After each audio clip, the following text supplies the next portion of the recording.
নমস্কার বন্ধুরা, আশা করি সবাই ভালোই আছো।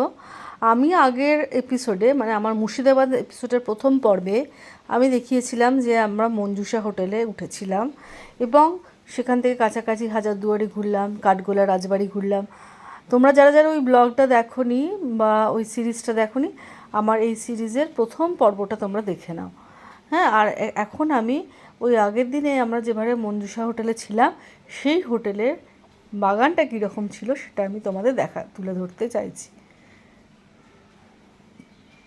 ভাগীরথী নদীর এক পাশে খুব সুন্দরভাবে এই হোটেলটা সাজানো হয়েছে। ঘরটাও দেখো কি সুন্দর ছিমছাম, এসি আছে আমাদের এই দোতলার ঘরটাতে, আর নতুন রং টং করা হয়েছে, ওই জন্য খুব সুন্দর। একটা আয়না আছে, আর বাথরুমটাও দেখিয়েছিলাম আগের দিন, তাও আর একবার তোমাদের ভালোর মানে বুঝতে পারো যাতে তাদের দেখিয়ে দিচ্ছি। গিজার, কমোড সবই রয়েছে, একদম নতুন, খুব সুন্দর করে সাজানো রয়েছে। আর এরপরে আমাদের ঘরের যেটা মূল আকর্ষণ সেটা আমি তোমাদের আগেই বলেছিলাম, যে এই ঘরটা থেকে বেরোলেই আমরা পেয়ে যাচ্ছি যে ভাগীরথী নদীর একদম ভিউ, সুন্দর ভিউ রুম ওটা। এত সুন্দরভাবে দেখা যায় যে এখানে বারান্দা দিয়ে ভাগীরথী নদী, কি বলবো। এইবার আমি সকালবেলা নিজের জন্য এক কাপ চা নিয়ে এখানে বারান্দায় চলে এসেছি। চা খেতে খেতে এই বাইরেটা এনজয় করছি। সকালটা কি সুন্দর সকাল। ধরো বাড়িতে আছি, এরকম নদীর সামনে দাঁড়িয়ে তো চা খাওয়া যায় না, তাই এখানে দাঁড়িয়ে একটু চা খেয়ে নিচ্ছি।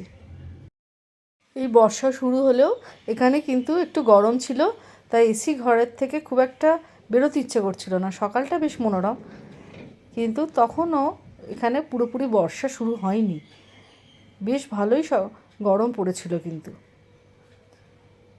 আর বর্ষা হলে তো বেড়ানোর এটাও থাকে না, ইচ্ছেটাও হয় না। তার থেকে বাবা গরম ভালো, ছাতা নিয়ে দু একটা জায়গায় ঘোরা যায়। বর্ষা হলো কাদা প্যাচ প্যাচ, ঝিরঝির করে বৃষ্টি, তবে ঘরে থেকে বর্ষা দেখতে ভালোই লাগে। সকাল হতেই আমরা আবার বেরিয়ে পড়েছি ওই হাজারদুয়ারির উল্টো দিকে ইমামবাড়া, সেটা দেখাচ্ছি। আর এইখানে এই ঘড়ি মিনার, সেটা দেখতে পাচ্ছ নিশ্চয়ই, কি সুন্দর। আর সবুজ মাঠ, এইখানে বসে কিন্তু শীতকালে খুব আনন্দ করে আড্ডা দেওয়া যায়। আর উল্টো দিকে কি সুন্দর ভিউ হাজারদুয়ারির। দিনটা ছিল রবিবারের সকাল, তাই আমি ভেবেছিলাম প্রচুর লোক বোধহয় এই হাজারদুয়ারি দেখতে আসবে, যেহেতু অফ সিজন। কেউ হাজারদুয়ারি এসেছিলাম, বাইরে থেকে দেখেই চলে গেছিলাম। আজকে হাজারদুয়ারিতে কিন্তু আমার ইচ্ছা আছে ভেতরে মিউজিয়ামটা দেখার, তাই সকাল সকাল চলে এসেছি। হাজারদুয়ারি মিউজিয়ামের ভেতরে ভিডিও ক্যামেরা বা ভিডিও করা অ্যালাউ নয়, তাই আমি কোনো ছবি তুলতে পারিনি। এবার আমরা বিকেলবেলায় এলাম কাটরা মসজিদ দেখতে। খুবই মানে বিখ্যাত এই জায়গাটা, সবাই জানো কাটরা মসজিদ মুর্শিদাবাদে। আমাদেরও খুব আগেরবারও দেখেছিলাম, এবার আবার দেখলাম। বেশ সুন্দর জায়গা, ফুলের বাগান টাগান রয়েছে, তার মধ্যে এইসব এত ইতিহাস লেখা রয়েছে। আমি এত ইতিহাস কিন্তু পড়িও নি, আর তোমাদের সামনেও কিন্তু আমি এত হিস্ট্রি তুলে ধরছি না। শুধু কাটরা মিউজিয়ামটা দেখতে কীরকম সেটা আমি তোমাদের সামনে তুলে ধরলাম। তোমরা এসে এখানে কিন্তু অবশ্যই দেখবে যে ভেতরে ভীষণ ভালো ফটো তোলার জায়গা আছে, ফটো ভিডিও তুলতে পারো। আমি বারবার বলছি, শীতকালে আসলে মুর্শিদাবাদটা অন্য রকম সুন্দর লাগবে। এই বাগানে বসে থেকে তোমরা অনেকক্ষণ সময় কাটাতে পারবে। আমি 2011-12 সালে এসেছিলাম, তখনও যেরকম সুন্দর লেগেছিল এখনও সেই রকমই আছে। কিছু কিছু জায়গায় তো ভিডিওতে দেয় না, এইসব জায়গাতে দিচ্ছিলো, তাই আমি জায়গায় ভিডিও করেছি। বিশাল খোলা চত্বর, বাচ্চারা তো এখানে ভীষণ ভালো দৌড়াতে পারবে। আমরা তখন বিকেল 5টা, দেখো তাও রোদ কিন্তু পুরোপুরি যায়নি। বেশ ফটোজেনিক কিন্তু জায়গাটা, জানো। আর বসেই ছায়া যেখানে পাবে সেখানে যদি বসে থাকো বেশ ভালো লাগবে, খুব সুন্দর লাগবে। এখানে দেখলাম অনেকে রিলও বানাচ্ছে। হিস্টোরিক্যাল প্লেস তো ভালো লাগারই কথা। যারা ইতিহাস সম্বন্ধে আগ্রহী তারা ইতিহাসটা পড়ে নিয়ে যদি যাও তাদের আরও ভালো লাগবে। আমার জায়গাটা খুব সুন্দর লেগেছিল, বেশ ফাঁকা, পরিষ্কার পরিচ্ছন্ন, শান্ত নিরিবিলি পরিবেশ। এবারে আমরা দেখতে এলাম, দেখো লেখা আছে জাহান কোষা বন্দুক।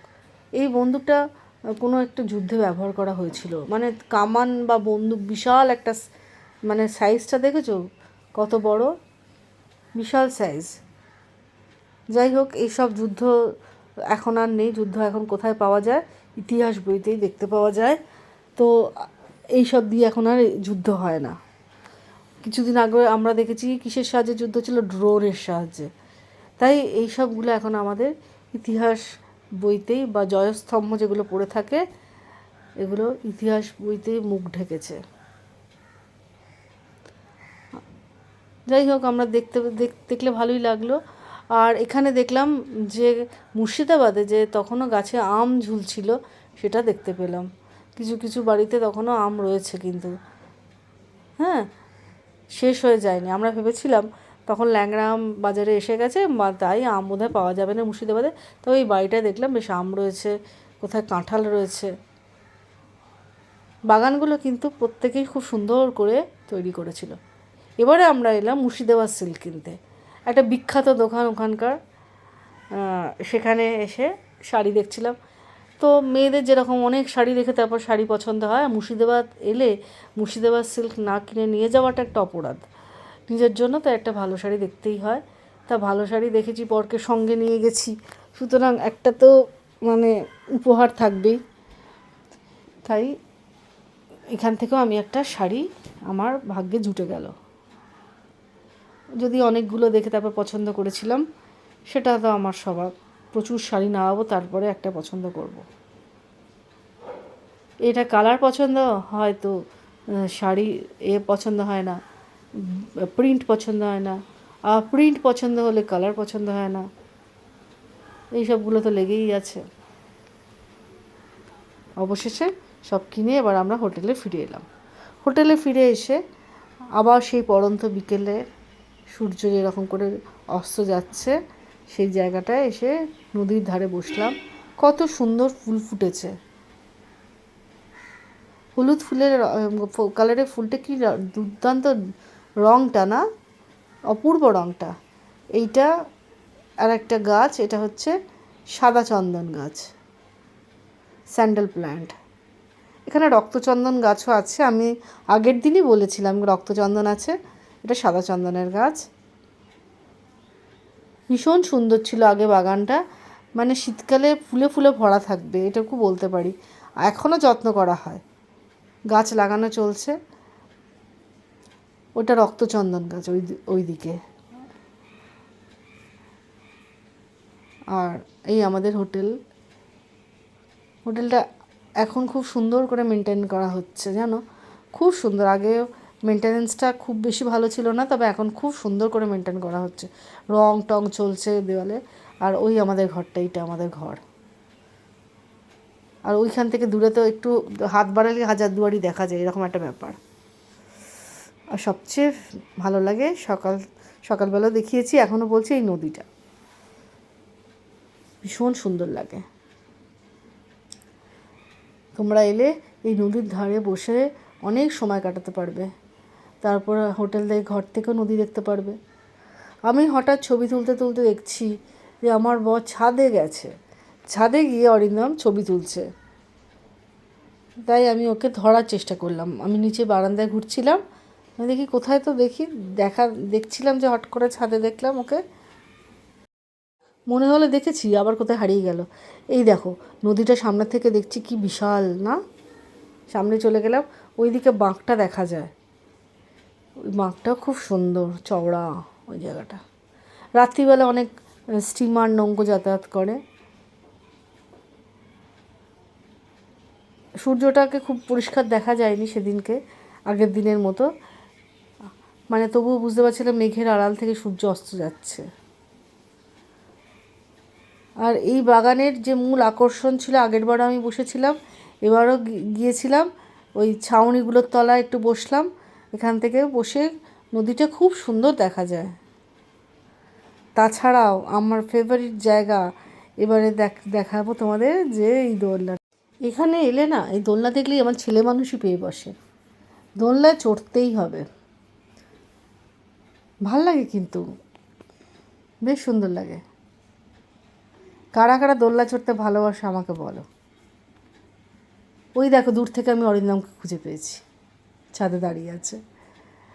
আর এই হলুদ ফুলের রঙটা কি সুন্দর, হলুদ রঙের ফুলটা কি দারুণ কালারটা, গেরুয়া টাইপের না গো।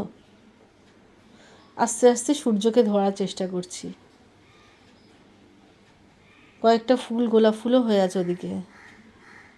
এইবার আমরা আস্তে আস্তে ঘরে চলে এলাম। ঘরে এবার আমাদের বিদায় জানানোর পালা। এই ঘরকে আমরা চলে এলাম। সকালবেলা দেখো সব গুছিয়ে নিয়েছি ব্যাগপত্র। এবার আমরা বেরোবো। আমাদের সকাল সকাল ধনধান্যে এক্সপ্রেস ধরার আছে, সেটা মুর্শিদাবাদ থেকেই ছাড়বে। তাই ঘরটা ছাড়ার আগে একবার তো বানতা হ্যায় না, ঘর থেকে নদী দেখানো। তাই ঘর থেকে নদী দেখে নদীকে বাই বাই জানিয়ে আমরা চলে এলাম। আবার আসবো কিনা মুর্শিদাবাদে জানি না, তবে আমার খুব ভালো লেগেছে। আর দেখলাম যে দুটো ছোট বাচ্চা এখন সকালবেলা তারা দোলনা চড়ছে বারান্দা দিয়ে, সেটা দেখতে বেশ ভালো লাগছিলো। আর পেঁপে গাছটা আমি খুব মিস করব। কতবার ভেবেছি একটা দুটো পেঁপে নিয়ে যাই, কিন্তু সেটা তো হয় না। অরিন্দমও ভাবছে এর তো আর ছবি তোলা শেষ হচ্ছে না, কখন যে যাবে। অটো বাইরে দাঁড়িয়ে আছে, তাই টাটা করলাম দুজনে। ভাবছি এই টাটা করে যদি বিদায় পর্বটা শেষ হয় বাঁচা যায়। মুখটা দেখে অন্তত তাই মনে হচ্ছে। আর নদীকে সঙ্গে নিয়ে আমার এই ভিডিওটা তোলা থাক, আমার স্মৃতির মণিকোঠা এটা থেকে যাবে। শুধু থেকে যাবে না, আমি ইউটিউবেও রেখে দেবো। সবসময় তো ভিডিও থাকবে না, তাই জায়গাটা আমাদের ভালোই লাগলো। এবার চলে এসেছি, আমরা ট্রেনে উঠে পড়েছি। উঠে দেখুন আমাদের এসির টিকিট কাটা ছিল, কিন্তু সিট খুব বাজে পেয়েছি। দুটো মানে দুটো সাইডের দুটো, মানে না জানলার ধার পেয়েছি, আবার এই এক সাইডের একটা, ওই তিনটে সাইডের একটা। যাই হোক, পাশাপাশি বসে গল্প করতে করতে এলাম। গল্প তো হয় না, আমি একটু ভোরবেলা উঠেছিলাম বলে একটু ঘুমিয়েও পড়লাম। দুদিনের ঘোরা ক্লান্ত ছিল, তাই দুজনেই একটু ঘুমিয়ে নিয়েছিলাম। তাহলে আমাদের এই চ্যানেলটা কেমন লাগছে বলো বন্ধুরা। যদি ভালো লাগে তাহলে আমার চ্যানেল অবশ্যই সাবস্ক্রাইব করো। আমি শাশ্বতী, আবার আসবো নতুন কোনো গল্প নিয়ে। অনেক ধন্যবাদ, নমস্কার।